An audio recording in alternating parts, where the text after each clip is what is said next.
So our current plan is to start in Oregon, launch with our own branded analogs of Cheetos, Oreos, and Kit Kats.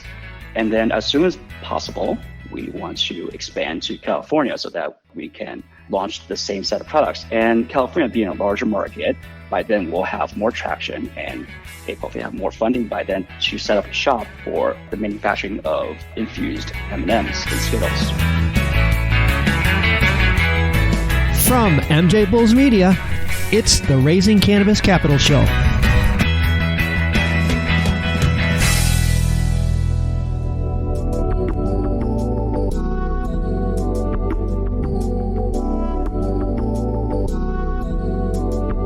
Today in Raising Cannabis Capital, we are joined by Jack Kuo, the CEO of Moxy Unlimited. Jack, welcome to the show.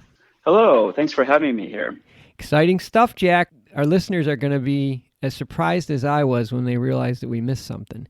Because we all know about edibles, and there are lots of cannabis-infused candies like gummies and chocolates. But under the heading of edibles, there at least seems to be one glaring omission that I missed. Never even thought about cannabis snacks like pretzels or Fritos or Cheetos. Jack, why aren't there more cannabis snacks? Well, cannabis industry, it has its roots in the black market. And even when I was a kid, people make their own brownies and cookies at home. So the history goes back to when people incorporated cannabis into products they can make themselves at home. So the products they are able to make, it's not very technical. Mm-hmm. It's fairly easy and accessible.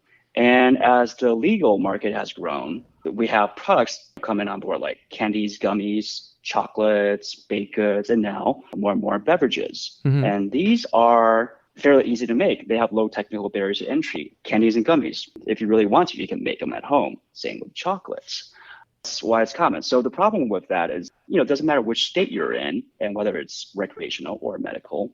The state of the cannabis edibles, it's pretty much limited to these 5 categories.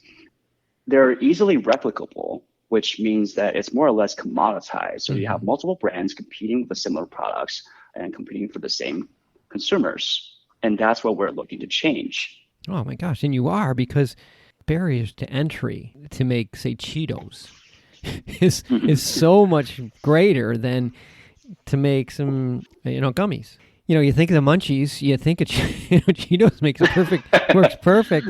And absolutely. So you mentioned earlier that you have experience in consumer packaged goods. So let's start there. Talk about what type of expertise you need in order to knock off cannabis snacks. Absolutely. So for those who don't quite understand CPG or consumer packaged goods, because this is one of the new buzzwords in the cannabis industry when you go to trade shows, it's basically everything that you would find in a grocery store. So food and wellness and a little bit beyond that, packaged foods anyways. So our background is in packaged foods industry, and my other company, we make cheese puffs. And that's where we want to bring our experience and expertise to the cannabis industry. So take cheese puffs, for example. Even those in the food industry don't really know how they're made. There are only a very small handful of people out there that really has expertise in this. And the equipment, it's even harder to come by. So to make cheese puff, typically it requires equipment that runs in the tens or hundreds of millions. And oh my you need gosh. An army of staff, and you need 50,000 square feet of space. And you're running out of volume for the likes of Frito-Lay or huge private labels. That's the norm. Yeah. So where we come in is that we understand how these products are made, how it's manufactured, and I have came up with a system and equipment that shrinks all of this down to something that is about 1,000 square foot at very low 6 figures, and we can make products of the similar quality and same great taste and all that. And I've done this with my other company for years. That's crazy. So just to recap, you have 2 things that make it difficult. One is you need the expertise. You need to know how to do this. And then even if you know how to do this, you need the equipment, which is very expensive. That's the challenge. And if somebody can unlock that code, which you're doing, it kind of gives you the field all to yourself. Because there's one other key factor in all of this that makes it difficult, if not impossible, for potential competitors to copy what we do. So as you know, you cannot sell across state lines with anything with THC, right? Right. And then you have these products that are made on an industrial scale, massive volume manufacturing systems. And when you manufacture products, say Cheetos, you cannot share equipment across cannabis and non-cannabis products. Okay. Right? Let's say I'm a well-funded cannabis company and I want to try to make Cheetos. Well, that doesn't quite work because let's say I'm in Oregon and I'm going to spend $10 million on a factory to make cannabis Cheetos. But the market size and the fact that I cannot sell across state line does not make economical sense whatsoever because the cost of entry is so high. I see. That you're never going to break even. And that's where we come in because we have this smaller scale that's very low upfront cost that makes the same quality product. And we can do that with Oreos, M&Ms, and so forth. Oh my gosh. Okay. Now we're going. Now this equipment, because it's such a small footprint and it's not as expensive and you figured it out, you can replicate that in different states? Yes. So our current plan is to start in Oregon, launch with our own branded analogs of Cheetos, Oreos, and Kit Kats. And then as soon as possible, we want to expand to California so that we can launch the same set of products. And California being a larger market, by then we'll have more traction and hopefully have more funding by then to set up a shop for the manufacturing of infused M&Ms and Skittles. Jeez. Skittles. We're going to Skittles too. Oh my gosh. Yes. And so M&M's, Skittles, these are what I'm really, really excited about. I mean, compare that to a bar of chocolate, which is pretty much most of edibles, that and gummies, right? So these are easily portable. They're well understood by everybody what they are. You know, they don't melt in your hands. Melts in your mouth, not in your hands. Small little pieces. It's easy to titrate to your desired user experience. Jesus. You can go Reese's Pieces. You got this never ends. Yes, Reese's Pieces as well. This never ends.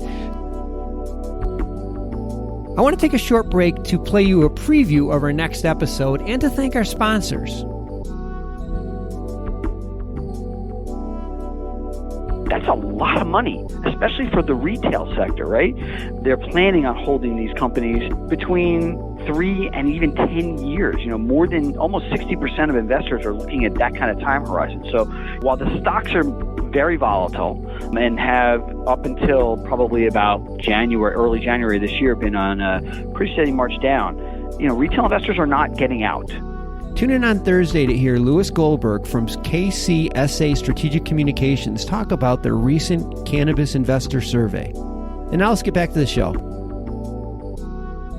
You mentioned that you have some funding going on right now. Talk a little bit about that. So we have been working on this for several years. We have prototyped and experimented, did some field tests in the past 4 years or so. We formally started on this path a year and a half ago. And now we are fundraising. That's what we're working on now. This is a seed round. How much are you raising? This is a seed round. So we're raising $750,000 okay. in convertible notes, 20% discount rate, 10% interest, 36-month maturity, and with a 2.5 mil valuation cap. And what are you going to do with the proceeds? The proceeds will go towards building out the factory, getting the supply chain lined up, staffing, and launching the product by fall of this year. Launching it in. Also for brand building, marketing, and sales push, and operating cash flow. So all of this entirety of the $750,000 is expected to take us to break even and beyond in Oregon. Gotcha. Okay. Man, that's exciting. It's exciting. I mean, you're really creating another category. Absolutely.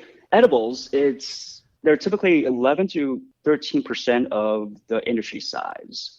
And in the past quarter or so with the vape scare, people are not deterred from cannabis altogether because of the vape scare or health reasons. They just switch different type of products. So you can see that edible sales have gone up. And with the shifting demographics of cannabis consumers, you have older people, you have newer cannabis consumers coming in. So they might find smoking flowers maybe a little bit more intimidating because it smells. So edibles, it's a way that's a lot more approachable for these people. I'm going to say I knew him when. This is one of those stories. Jack, I will have all of Moxy Unlimited's information in the show notes of this show and also on the MJBulls website. So if any of our listeners want to join in on this fundraise, they're just getting kicked off here, you'll be able to get that information there. Jack, super exciting. I can't wait to have you back on the show. Thank you very much.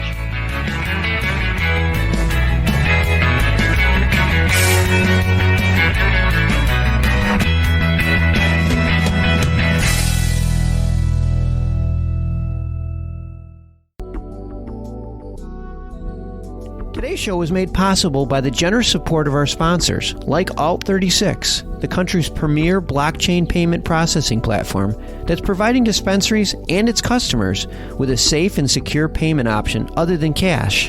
To learn more, go to alt36.com. We're proud to feature today's episode on the MJBulls Cannabis Podcast Network, a platform designed exclusively for cannabis podcasts to share their message with the world. To learn more or to enjoy another great cannabis podcast, go to MJBulls.com or, coming soon, download the MJBulls app to your Apple or Android phone.